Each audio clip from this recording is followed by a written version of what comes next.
Welcome to Starting a Technology Company. I'm glad you're here. The first episode is about getting oriented. What this course is, what it is not, how we're going to work, and why this process matters if you want to build something real. The short version is this. This course is a practical guide to starting a technology company. We're going to use a structured, iterative process to go from a startup idea to a credible business plan. Not a cool concept, not a bunch of slides, a real plan a team can actually execute. Over the course, we'll move through the core sequence that matters in early stage company creation, starting off with idea generation, then going to validation, target market definition, MVP creation, business model, go-to-market, competition, differentiation, and so on and so forth. Ultimately, we'll wrap up with pitching the business. That progression is intentional. You don't need every answer on day one. You need a process and you need to follow it well. In this episode, I want to do 5 things. First, explain what you'll actually learn in this course. Second, define the scope of the course, what we cover, what we very deliberately do not cover. Third, give you the ground rules and principles that will help you get the most out of it. Fourth, walk you through the course roadmap. And fifth, give you some context on why I teach this the way I do. Let's start off with what success in this course looks like. By the end of this course, you should be able to take a business idea and turn it into something you could execute. You need to learn how to identify a real problem, define a target customer for that problem, do some basic customer discovery, build an initial ICP or ideal customer profile and persona set, shape a value proposition, think through competition, differentiation, define an MVP, choose a business model, sketch a go-to-market plan, and communicate the whole thing clearly. So that's a lot, but it's also a very practical set of skills. It's useful whether you start a company next year, 10 years from now, or never. Quick side note on motivation. A lot of people start companies because they want to get rich.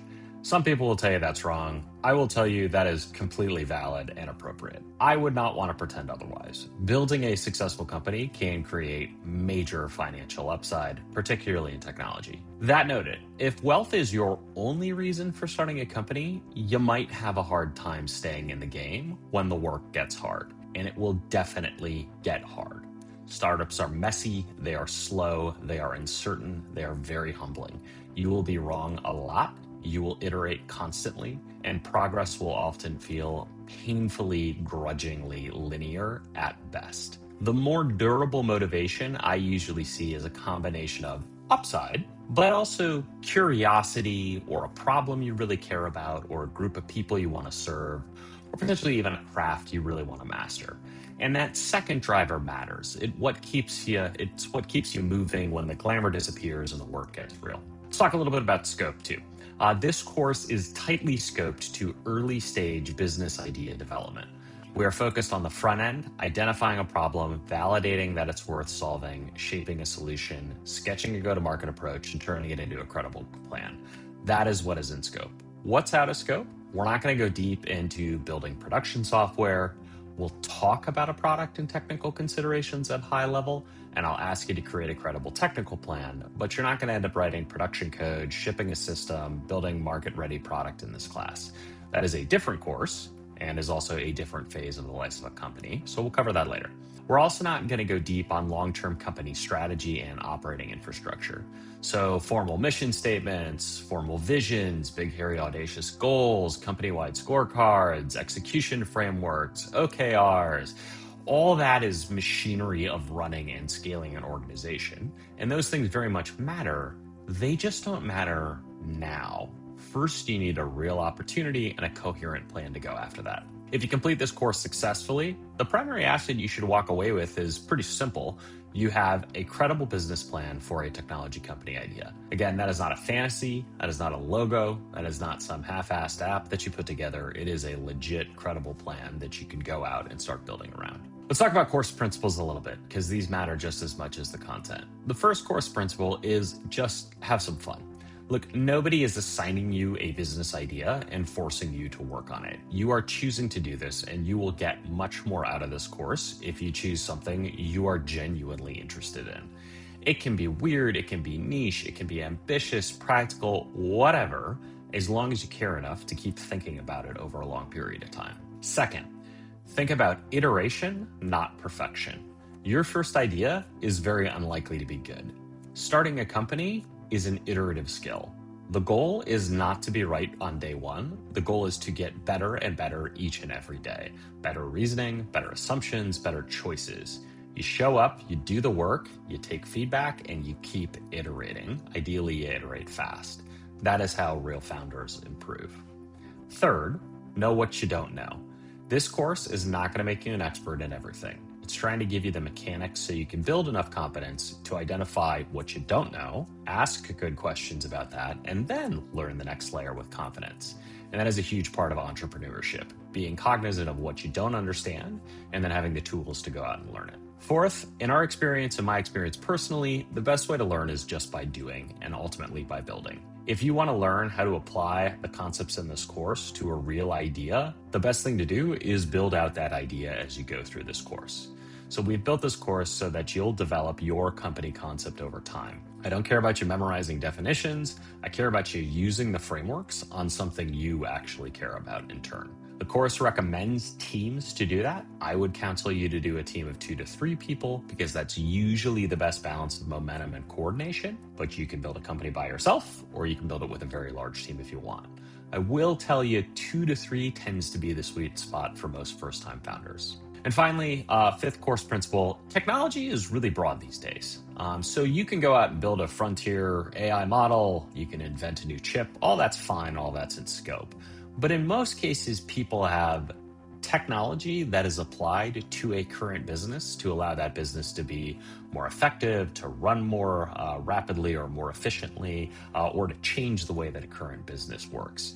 And I would tell you that is typically my experience, the lens with most technology companies are seen in. Technology really applied to any business counts, and ultimately it shows up in how efficient and effective those businesses are. Okay, a few practical notes on how the course runs. All the materials are online, and they are broken out by week. They are delivered online. You do not need any books. We do have office hours. Once a week, I'm available or someone else is available to answer any questions you have. As part of that, we will do shared Q&A as well. So if we have a question that you submitted, we will anonymize it, share it out to the rest of the people taking the course. We do have some optional reading that we will note. They are pretty well-known books on starting technology companies that we will share out over the course of the course. Most importantly, though, across all these things, the biggest thing is how do you use AI in this course? You may have taken other online courses or classroom-based courses where they say you can't use AI and you got to be careful about how you use AI. There's extensive AI usage requirements. This is the opposite end of the spectrum. We expect you to use AI for everything in this course, and we actually would go so far as to say, think about it being required for this course. You should be using AI tools to research, to write, to brainstorm, to analyze, to code, to create slides, absolutely everything. That is how modern work gets done. The only but there, and this is a big but, is you still have to understand what you have actually put down. If AI just generates stuff for you, but you don't take the time to understand that and refine it, you will not actually have the backing for your company. People will not believe you know what you're talking about because you won't know what you're talking about. So you can use AI in an unlimited fashion, but you use it as an assistant for you to help quickly build out things in the company that need to get built out, but it doesn't replace your critical thought process. Finally, expect direct feedback in the course. That is intentional. Markets are direct, customers are direct, investors are direct. Candid feedback, granted delivered tactfully, is ultimately the best kind of feedback. And learning how to absorb that feedback without taking every comment as either gospel or offensive, that is a core founder skill that you have to have. All that noted, let's talk a little bit about roadmap and what we're going to cover in this course. Week 1, this course, this episode is course mechanics, relevance, initial concepts. Week 2, we'll talk about ideas versus opportunities.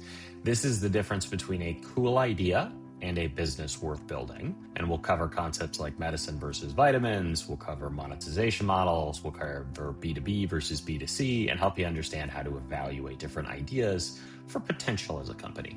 Week 3, we'll cover personas, segments, and ICPs. That is essentially who you are building for and why they should care. Week 4 is opportunity validation. That is deeper research and how you actually look for real market signals, including customer interviews. Week 5 is MVP, how to define and build a minimum viable product. What is in, what is out of scope for that? How do you make those decisions? Week 6 is business models. It's ultimately how your company makes money or how your company captures value. Week 7 is go to market. How do you sell your product? How do you get in front of customers?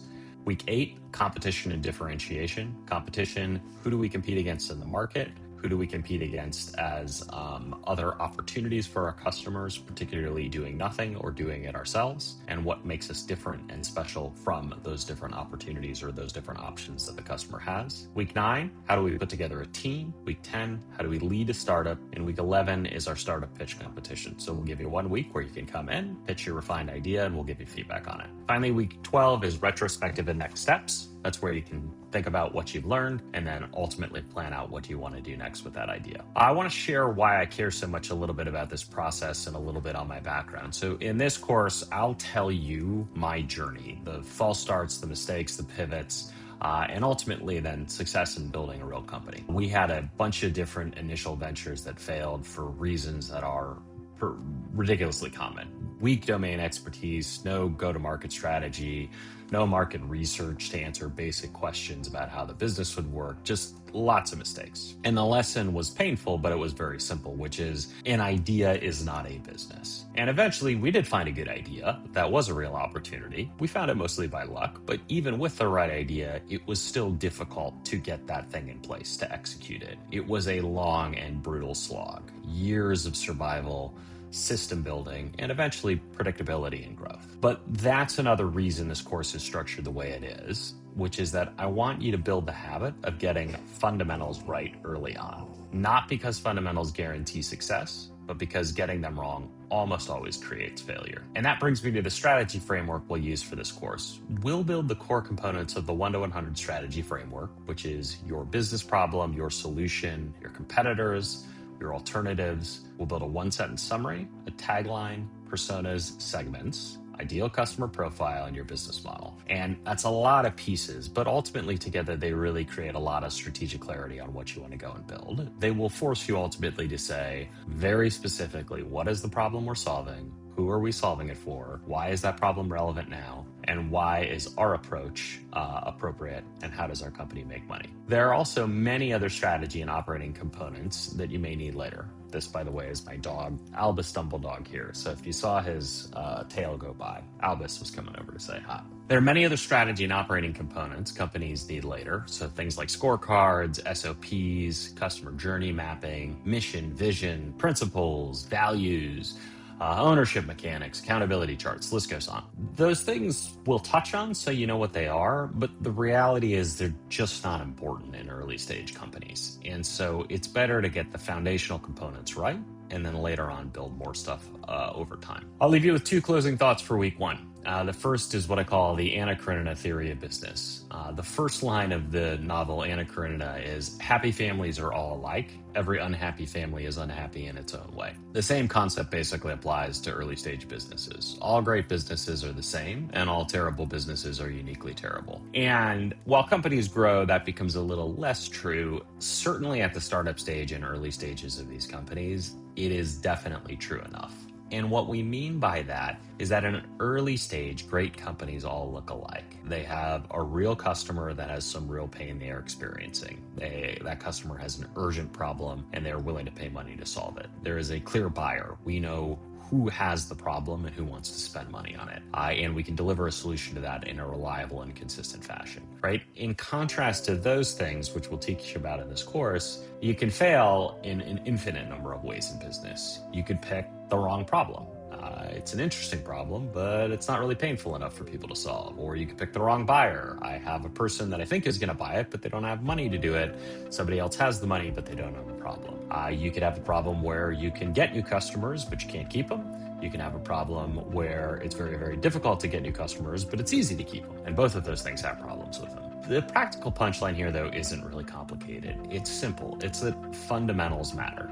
And you gotta get them right. And if you do that, you'll have a huge lead on your competition. But if you don't, you will invariably pay the cost for it. In general, my experience is when a company doesn't work at an early stage, it's because some fundamental strategy point we talk about in this course just isn't right. Second thing I'll tell you about is advice. And then we'll wrap up, which is you're going to get a lot of advice in your career. A lot of that advice will be good, but truly differentiated companies sometimes win by challenging what everyone else knows. Most of the time, if you ignore good advice, it's not going to go well for you. You'll learn a hard lesson. But occasionally, challenging common wisdom is exactly what takes you to a breakthrough. And so the skill here is not blind rebellion and doing things different. The skill is thoughtful and informed differentiation. Keep the option open of saying, actually, I think we're right here and everyone else is wrong. Because most of the time, you're not going to be correct in that. But when you are correct, it leads to a huge amount of opportunity for you. So that's it. We'll do this one step at a time. I really love you to stick with it. Hope you do. And I think you'll leave this whole course with something far more valuable than a class assignment. You'll ultimately live with a founder's way of thinking. So thanks for listening, and I'll see you in week 2. Bye.